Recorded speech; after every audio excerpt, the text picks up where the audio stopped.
Just last week, I got on a call with a founder who was doing about 1.8 million a year in revenue. This person was smart and capable and had a real business that was earning and making real money and growing. And about halfway through the call, she said, in like a totally offhanded way, I haven't taken a full weekend off in over a year. There was no bragging. She wasn't even complaining. She just said it like it was the price of admission. That's not the price of admission. That is a symptom of something else going on. Today, I am going to tell you why so many founders get stuck in the weeds. And it's almost never the reason that you think. I'm going to give you the exact exercise that I run with every new On Call COO client to get them out of the weeds and into their role as they should be operating.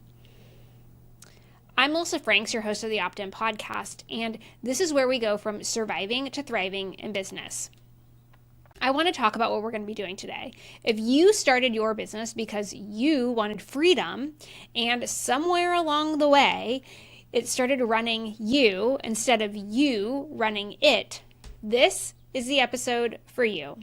I am going to give you a framework, a free worksheet that you will fill out tonight, right now, as soon as you listen to this episode, and you will be able to take action on it this week. This is an episode where you are going to learn and implement side by side.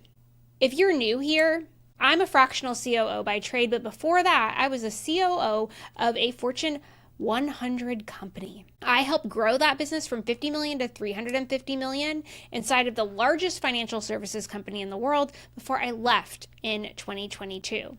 I now help small business owners learn how to grow, scale, and love the life that they have at the same time of having a profitable business that's growing and meeting their goals. Today, we're going to be talking about one of the many tactics that I and my team use with small business owners to help them get focused on where they should be spending their time and how to maximize their talent. So I want to start with getting everybody on the same page. I want to talk about what being in the weeds really looks like. It's not the same as being busy, and I want to clarify that. There's a difference between being in the weeds and doing your role inside of the business with excellence and dedication and loving what you're doing. There are some people that just love to work, and if you're one of those people, this probably isn't the episode for you. But if you're one of those people that does love to work and also wants to be able to step back, take a breather, have a weekend off, you need to pay attention. Busy CEOs can still be operating at the right altitude. In the weeds, CEOs are doing the work that someone else should be doing or was even hired to do. And they may also, if you're in the weeds, be doing things that don't need to happen at all. This is a classical stop, start, continue sort of situation. But when you look at the continue, that's who can I delegate it to? Who can do that instead of me? So that you can get to the stuff that you want to start, which always generally is going to need to start with you. So here's some signs that you are living in the weeds. The very first sign is that you are in your inbox and you're using it like a to-do list. This means you're being reactive, not directive. The second sign is that you are the bottleneck. Things stop moving when you stop moving. If your business does not grow, if you do not make money, if you aren't actively doing something to make that money, you're the bottleneck.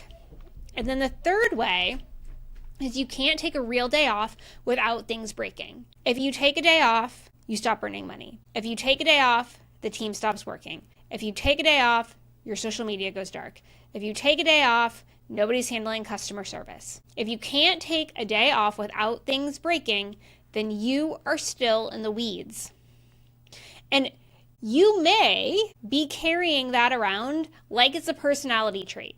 It might be a badge of honor that you are doing all of the things in the business. I want to be very direct with you. It's a system failure, and you can fix a system. So unlike personality traits, which is just what you are and who you are, this is fixable. Isn't that exciting?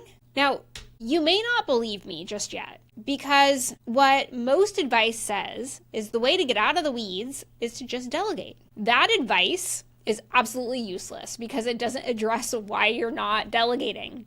It drives me so insane when I see business coach after business coach say, you know what, if you're doing everything and you're up late and you can't take a day off or you can't take a vacation, just delegate. They make it sound so simple. The reality is that delegation is hard work. Delegation actually requires more from you at the beginning because you have to teach somebody else how to do it. You have to provide feedback. You have to double check. You're actually doing more when you delegate until they've got it, and they've got it well. So the fallacy here that it's super easy to get you out of the weeds and that it's all needs to tie up to delegation, I'm not going to give you that here. Not at all. But let's go deeper than just the identification that you're in the weeds. I want to talk about why founders stay in the weeds, why they, even if they know they're not doing anything. The first reason that they stay in the weeds is because it feels safer. If I do it, I know I'll get it done right. Ever said that before? It's just faster if I do it. I can take care of it better than anybody else can. I don't want to hand it off because nobody can do it like me. What this actually means is that you haven't built a system that you trust. So you're trusting yourself instead of writing the system. That's really what you're saying. The second reason that you may stay in the weeds is because you identify with it. I've always been the person to get stuff done. I will always and forever be employee number one. The reality is the very trait that built the business now keeps it small. The third reason that you're in the weeds is there's no path. You haven't documented anything. So onboarding somebody is going to take more time than just doing the task because you're going to have to document it and then you're going to have to teach them and then you're going to have to refine it and then you're going to realize you forgot stuff, right? This is the trap. The busier you are, the less time you have to build the systems that would make you less busy. So you are in this constant cycle of, I know I'm in the weeds. I can't figure out how to get out of it. It's going to take me more time, effort, and energy to hire somebody and get them in to get me out of the weeds. And you just keep going and telling yourself there's no way. It can't happen. The fourth reason that you may be still in the weeds is, frankly, it's a chemical dependency. It's a dopamine hit. Checking things off feels like progress. CEO work, strategy, vision, hiring, hard conversations. They don't give you the same hit. In fact, some of them make you feel worse. I don't know many people that have walked out of a hard conversation and be like, whew, I feel so good. Let's do it again. So what ends up happening is you avoid doing the things that don't give you the dopamine hit. You sit around clearing out your inbox and checking off tasks and doing the low-level value-add things in the business because it makes you feel good. The fifth reason that you may still be in the weeds is because you confuse activity with value. 12 hours of work is not the same as 12 hours of valuable work. Most founders have not asked themselves what their hour is actually worth. I love this exercise because you don't spend enough time thinking about the cost of the business. So one of the things when we find a founder that's in the weeds and is incredibly resistant to letting stuff go is we work with them to calculate their hourly rate. How much would you charge to do a thing out in the market? Super easy for services-based businesses because they generally know what their number is. Let's take an example. Let's say that it's $500 an hour, right? For you to be out there doing your thing in the world. So if you're doing 12 hours of customer service activity where you are literally just responding to emails and resolving issues, something you could pay somebody $30 an hour for, you're losing $470 an hour. You take that to 10 or 12 hours, you're losing thousands of dollars by doing these low-level activities that you could delegate to somebody else. You'll never spend time responding to email again once you realize that you're losing $470 an hour by doing it yourself. You just won't. So that confusing activity with value is another reason you get stuck in the weeds. If you only take one thing from this episode, take this. You don't get out of the weeds by working harder. You get out by being honest about what your time is worth and then refusing to spend it on anything cheaper. So I'm going to tell you now what to do about it. We're going to get into the CEO Time Audit. There is a 4-tier framework that I am going to walk you through. There is a link in the show notes that will take you to this framework. If you are watching this on YouTube, there is a link in the description that will take you to this framework. You are going to take every task that you do, and it's going to fall into one of 4 buckets. I'm going to walk you through each one of these, okay? And I have also assigned an hourly rate to each bucket. Now, these hourly rates are not real, so do not think that this is how much you need to be charging for yourself per hour, and do not think this is how much you should be charging for your team per hour. But it's just so you can do some math, okay? The first bucket is CEO work. This is vision and strategy, mentoring. This is vision and strategy. This is cultivating key relationships, top customers, partnerships, investors, etc. This is hiring senior people, the people that will report to you. This is making major financial decisions. So I want you to think about what this looks like in practical terms. This is you spending an hour at a networking event where all of your top customers are potentially attending. You are walking around the room, you are making connections, you are exchanging contact information, you are establishing coffee dates, and by the time your hour is up, you have 5 meetings on the calendar with highly qualified prospects. That 1 hour of your time is going to compound returns for months, if not years. That's CEO work. That's a direct correlation to I do this, I grow the thing.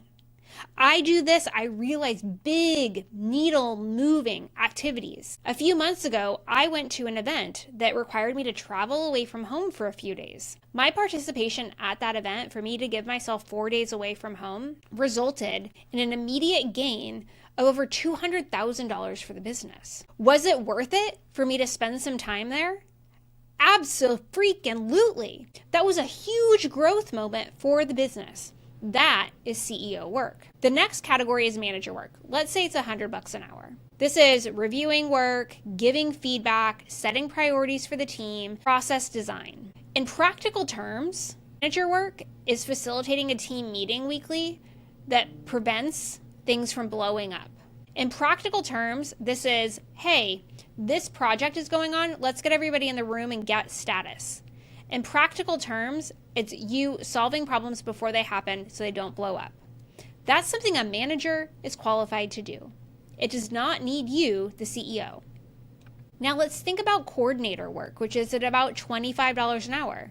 Scheduling, calendar, light project management, customer support tickets, vendor coordination. One thing that will hit home for you is if you are still scheduling your own calls, you're costing your business money. You could spend that 1 hour in that high value room where your qualified prospects are and come out with 5 meetings, or you can spend that 1 hour in your calendar making sure that your week looks good. What's going to move the needle? What's going to help you get to your growth goals faster? I guarantee it's that CEO work and not managing your calendar. And then there's other admin work. Let's call it $10 an hour. It's data entry, inbox triage, basic bookkeeping, file organization. If you can have a VA do it, then you're losing hundreds, if not thousands of dollars an hour every single time. These are things where you don't even need to train the person. Take this information, put it in this spreadsheet. Go through my inbox and tell me what I have to respond to and what I don't. You can have AI do that. You don't even need to pay a human at this point, right? Those are low-level tasks and activities. They're the easiest things to get off your plate. They're going to provide you the most time back into your business. So the process is incredibly simple. You're going to audit, categorize, and reassign. For 1 week, you are going to track every 30 minutes of your work time. Be honest. This is a time study. This is the audit. Then you're going to categorize everything. So color code every block by tier.